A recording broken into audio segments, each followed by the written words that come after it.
কিছু লোক ঠিক মাঝরাতে জঙ্গলের মাঝখান দিয়ে যাওয়ার সময় পানিতে অদ্ভুত কিছু একটা দেখতে পায়। এটা দেখতে সাদা শরীরে কাদামাখা মানুষের মতো মনে হচ্ছিল, তবে কোনোভাবেই বোঝা যাচ্ছিল না যে ওটা কি।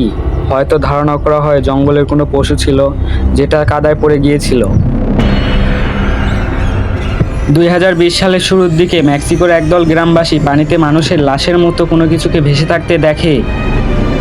তারা লাশ মনে করে বস্তুটিকে উপরে এনে দেখতে পায় মূলত এটা ছিল একটি পুতুল। পুতুলটি কালো রঙের কাপড় দিয়ে অদ্ভুতভাবে ঢাকা ছিল।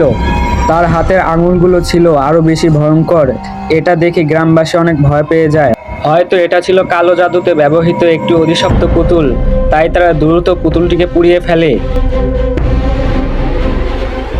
সাঁতার কাটার সময় তারা কিছু দেখতে পায়। এটা দেখার পর তারা অনেক ভয় পেয়ে যায়, তবে এর মুখটা ভালোভাবে বোঝা যাচ্ছিল না। কাছ থেকে এটা দেখে কোনো পরিচিত প্রাণী বলেও মনে হচ্ছিল না। এক সময় তারা এটাকে অশরীরী কিছু ভাবতে থাকে, কারণ এমন কিছু অদ্ভুত জিনিস এর আগে তারা কখনো দেখেনি।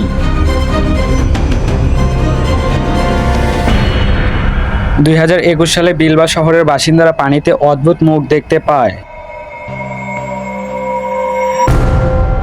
শহরের পাশ দিয়ে বয়ে যাওয়া নদীতে মেয়ের আদলে তৈরি করা একটি মূর্তিকে ডুবে যেতে দেখা যায়। মূর্তিটা ছিল একদম নিখুঁত। আপনার এখন মনে হতে পারে এই মূর্তিটাকে পানিতে কে রাখলো আর কেনই বা রাখলো। আসলে গ্লোবালের ভয়াবহতা বোঝানোর জন্য একজন আর্টিস্ট এটিকে পানিতে রেখে যায়।